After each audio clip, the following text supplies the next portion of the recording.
Reporter ചാനലിലെ debate with Smriti പരുത്തിക്കാടിൽ സ്മൃതിയോട് അഡ്വക്കേറ്റ് അരുൺകുമാർ നടത്തിയ ഒരു പ്രതികരണം, അതായത് അരുൺകുമാർ കുരയ്ക്കാതെ സ്മൃതി പരുത്തിക്കാട് എന്ന് പറഞ്ഞ ഒരു പ്രതികരണം, അതാണ് ഇപ്പോൾ സമൂഹ മാധ്യമങ്ങളിൽ വലിയ രീതിയിലുള്ള ചർച്ച. അപ്പൊ അതുമായിട്ട് ബന്ധപ്പെട്ട് ചിലതൊക്കെ പറയണമെന്ന് തോന്നി.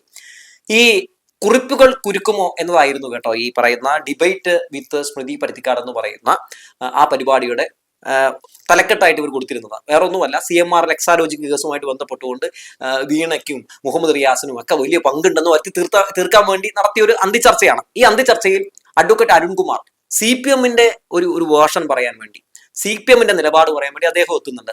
അദ്ദേഹത്തെ ക്ഷണിച്ചിട്ടാണ് വരുന്നത് എന്നുള്ള കാര്യം ആദ്യം മനസ്സിലാക്കുക. അതായത് AK സെന്ററിലേക്ക് വിളിച്ച് ഇവര് പറഞ്ഞ് ഒരാളെ വിടണം എന്ന് പറഞ്ഞതിന്റെ അടിസ്ഥാനത്തിൽ അവിടെ അഡ്വക്കേറ്റ് അരുൺകുമാർ വരികയാണ്. അപ്പൊ അരുൺകുമാറിനോട് ഇതുമായി ബന്ധപ്പെട്ട് ചോദ്യങ്ങൾ ചോദിക്കുകയാണ്. അരുൺകുമാർ ഇതുമായി ബന്ധപ്പെട്ട് വ്യക്തമായിട്ടുള്ള മറുപടി പറയാൻ തുടങ്ങുമ്പോൾ സ്മൃതി പരുത്തിക്കാടിന്റെ ഈ ചർച്ച പൊളിയുകയാണ്. അതായത് ഇതൊക്കെ ഈ പറയുന്ന മുഹമ്മദ് റിയാസിന്റെയും ഒപ്പം വീണയുടെയൊക്കെ തലയിൽ കെട്ടിവെക്കാൻ വേണ്ടി നടത്തിയ ശ്രമം ഇങ്ങനെ പൊളിഞ്ഞു വീഴുകയാണ്. പണി പാളിയെന്ന് കണ്ടപ്പോൾ സ്മൃതി പരുത്തിക്കാട് ഈ അരുൺകുമാറിനെ പറയാൻ വേണ്ടി ഇങ്ങനെ സമ്മതിക്കുന്നില്ല, ഇങ്ങനെ എടുത്തി ആടുകയാണ്. സ്മൃതിയുടെ ഒരു ശൈലി അറിയാൻ പറ്റും, ആരെയും ഒന്നും പറയാൻ സമ്മതിക്കില്ല. ഇവര് മൊത്തം കിടന്നിട്ട് റേഡിയോ പോലെ ഇങ്ങനെ പറഞ്ഞുകൊണ്ടിരിക്കുക. അപ്പൊ അതിനിടയിൽ അരുൺകുമാർ പറയുന്നുണ്ട്, നിങ്ങളെന്താ റേഡിയോ ആണെന്ന് നിങ്ങൾ തന്നെ പറ എന്നൊക്കെ പറയുന്നുണ്ട്. അങ്ങനെ ഗതി കെട്ടപ്പോൾ അരുൺകുമാർ കുറയ്ക്കാതെ എന്ന് പറയുന്നുണ്ട്. അപ്പൊ അതി കയറി പിടിച്ചു, അന്ന് മാപ്പ് പറയണം, ആ വാക്ക് പിൻവലിക്കണം എന്നൊക്കെ പറഞ്ഞായി പിന്നെ സ്മൃതി പരുത്തിക്കാട്. അവസാനം അരുൺകുമാർ ആ ചർച്ചയിൽ നിന്ന് ഇറങ്ങിപ്പോയി. അത് ഇറങ്ങിപ്പോയത് നന്നായി എന്ന് തന്നെയാണ് എല്ലാവരും പറയുന്നത്. എന്തുകൊണ്ടെന്ന് വെച്ചാൽ ഇറങ്ങിപ്പോയത് നന്നായി എന്നത് മാത്രമല്ല, ഇവർ വിളിക്കുന്ന ചർച്ചയിൽ പങ്കെടുക്കാതിരിക്കുക എന്നതാണ് ഏറ്റവും പ്രധാനമായിട്ട് എനിക്ക് പറയാനുള്ളത്.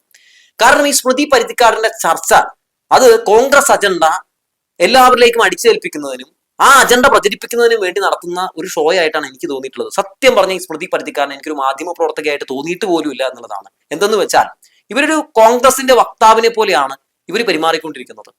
ഇവര് നമ്മൾ കണ്ടതാണല്ലോ ഈ തെരഞ്ഞെടുപ്പിന്റെ സമയത്ത് പോലും UDF ജയിച്ചപ്പോൾ എത്രത്തോളം എനിക്കൊന്ന് കോൺഗ്രസ്സുകാർക്ക് പോലും ഇല്ലാത്ത ഒരു ആവേശമായിരുന്നു സ്മൃതി പരുത്തിക്കാരന്. മാത്രവുമല്ല, ഇവർ ഈ മീറ്റ് എഡിറ്റേഴ്സിലും ഇവരുടെ ഈ ഡിബേറ്റ് പരിപാടികളൊക്കെ ഇരുന്ന് ഇവർ ഈ കോൺഗ്രസിനെ ന്യായീകരിക്കുന്നത് കാണുമ്പോൾ സത്യത്തില് ഇവർക്ക് നാണം തോന്നില്ല എന്ന് എനിക്ക് തോന്നിപ്പോയിട്ടുണ്ട്. പിന്നെ എന്തിനാണ് ഈ കോൺഗ്രസിന്റെ വക്താവിനെ വിളിച്ചു വരുത്തുന്നത്? കോൺഗ്രസിന്റെ വക്താവിനെ കൂടാതെ അല്ലെങ്കിൽ പ്രതിനിധിയെ കൂടാതെ സ്മൃതി പരുത്തിക്കാടും രണ്ടുപേരും കൂട്ടിയിട്ട് ഇങ്ങനെ ഇരുന്നിട്ട് അങ്ങ് ഈ CPM-ന്റെ പ്രതിനിധിനെ എങ്ങനെയിട്ട് പ്രതികരിച്ചുകൊണ്ടിരിക്കുമ്പോൾ മൊത്തത്തിൽ ഇറിറ്റേറ്റ് ചെയ്തുകൊണ്ടിരിക്കും. ഇതാണ് ഇവരുടെ മെയിൻ പരിപാടി എന്ന് പറയുന്നത്.